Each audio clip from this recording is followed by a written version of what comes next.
네. 자, 수고하셨습니다. 고맙습니다. 네. 신동우 의원님 수고하셨습니다. 다음은, 존경하는 민주통합당의 민병두 의원님 질의하시겠습니다.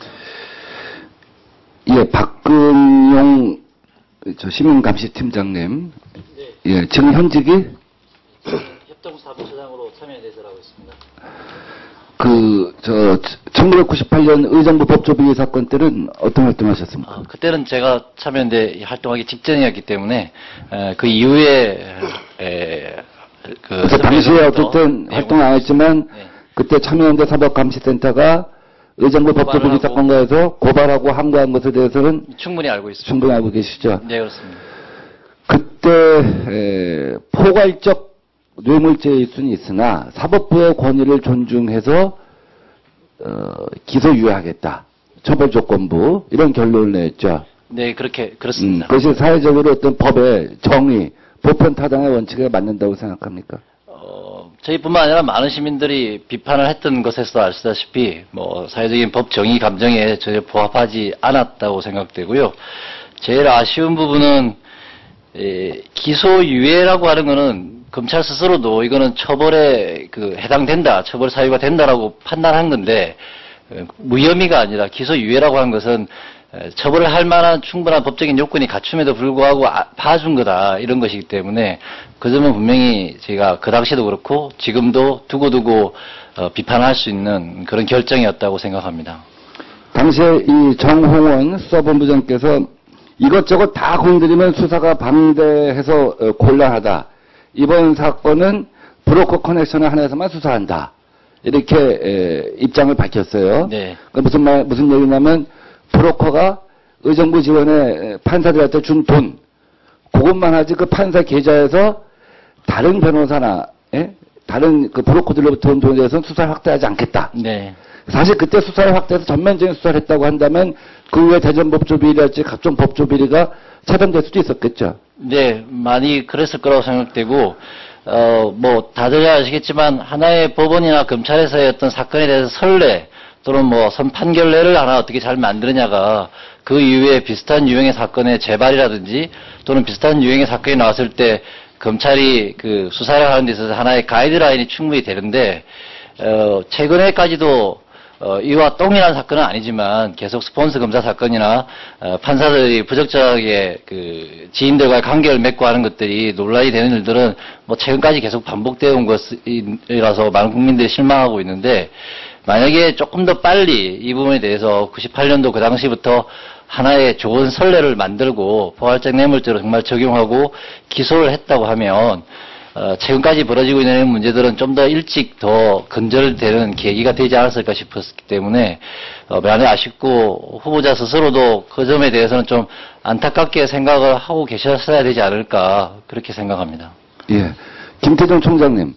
네. 그 당시에 법원에서 반발이 굉장히 심해지니까 언론 보도에 따르면 검찰에서 이 수사를 갖다가 조기에 마무리하겠다 하고 법원에 가서 상황을 설명하고 사법부의 권위 실추가 우려되기 때문에 마무리 짓겠다 하는 얘기를 한 적이 있어요. 법원하고 이 문제에 관해서 조정을 한 적이 있습니까? 법원하고 조정을 했다는 것은 최종 결말 결정하기 전에 했다는 이야기입니까? 기소할지 등등을 없습니다. 그러면 언론보다 틀리다 이렇게 보시는 거죠? 예, 그때 짐작인 사정 없습니다. 네, 알았습니다.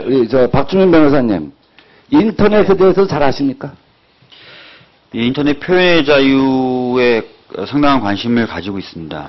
제가 아까 우리 총리 후보한테 북한의 인터넷 사용하는 인구가 얼마나 되겠냐 했더니 아마 10만 명 정도 안 되겠나. 근데 제가 뉴욕타임스 기자나 또 오픈넷 이니셔티브 이런 데 가서 이런 데서 조사한 바에 따르면 전무하다.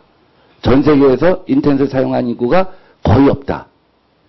사실상 존재하지 않는다고 이렇게 규정을 해요. 그러면은 여기서 대북 심리전단이 어떤 글을 올렸을 때 북한에서 월드와이드웹이 깔려있지 않을까, 컴퓨터에. 아무도 볼 수 없다고 한다면 그건 굉장히 허황한 일이겠죠. 예, 그렇게 볼 수 있습니다.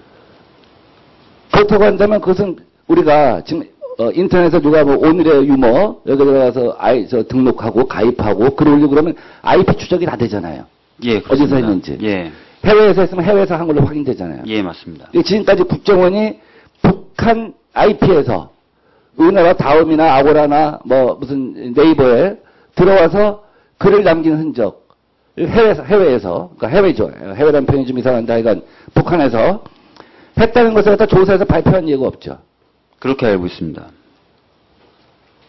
그렇다고 한다면 상대방은 아무도 와서 들여다보지 않는 거 아니에요. 아무도 가입하지 않는 거 아니에요. 오늘의 유머는 누가 사용합니까? 주로 어떤 사람들이 사용해요? 제가 알기로는 젊은 친구들이 재밌는 글이라든지 또는 나눠볼 만한 글이라고 생각되는 것을 올리고 하는 장소로 알고 있습니다. 그럼 한 얼마나 많은 인구들이 되게 가입자가 얼마나 됩니까? 정확한 가입자 수는 알 수 없지만 이 사건의 관계에 대해서 관계되는 기간 동안 게재된 글이 1,400만여 건이 넘는 것으로 알고 있습니다. 그래요? 그러면 뭐 누적된 거죠? 이 네, 사건과 누적된 관련 겁니다. 한 이 시기에 4개월 정도 누적된. 4개월 정도. 그러니까 뭐 하루에 얼마나 가입하고 활동하는지 잘 모르겠는데. 예. 그러면은 우리도 되게 저는 이번에 처음 알았어요. 아마 대부분의 국민들이 그 젊은이들 빼놓고는 아마 처음 알았을 거예요. 그러면 우리도 잘 모르는 이런 그 인터넷 어떤 뭐라고 하나 팬클럽 사이트, 예, 여기에 북한의 월드와이드웹이 설령 존재한다고 할지라도 여기에 들어와서 뭐 김정은이나 김정은이나 혹은 뭐 북한의 고위 관료나 이런 사람들이 와서 그걸 들여다보고 그 댓글 설령 거기 좋아요 몇 개 누르고 댓글 누른 거에 북한 사람들이 영향 받을 가능성이 있다고 보십니까? 실제로 그 대북 선전전이라고 했을 때는 아마도 대북에 있는, 북한에 있는 주민들에 대한 어떤 주민들에게 어떤 우리나라의 좋은 점을 선전하거나 이런 것을 아마 의미하는 것 같은데, 방금 이제 의원님이 말씀하셨듯이 북한의 일반 주민들이 접속할 수 없는 공간에서 대북 심리전을 전개한다는 것은 일반적으로 봐도 좀 납득이 안 되는 부분입니다. 그러면 결국 우리 한국에서 그 사이트를 갖다가 이용하고 방문하고 활용하고 이런 사람들 대상으로 한 활동이라고 볼 수가 있겠죠. 실제로 그렇게 봐야 될 것 같습니다.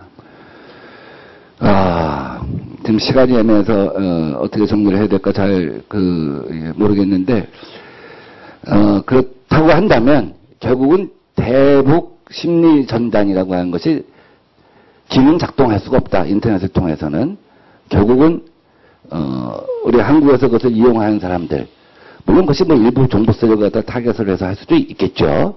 그러나 실제로는 포괄적으로 전체적으로 보면은 그 당시 어떤 1,400만 개의 글이 4개월 동안 올라왔을 정도라고 한다면 실제로 국정원이 어떤 선거에 개입했을 가능성이 이제 크다고 볼 수 있을 것 같습니다. 아까 총리 후보자한테도 그런 질문을 했는데 제가 다시 이따 총리 후보자 오시면 또 추가로 질문하겠습니다.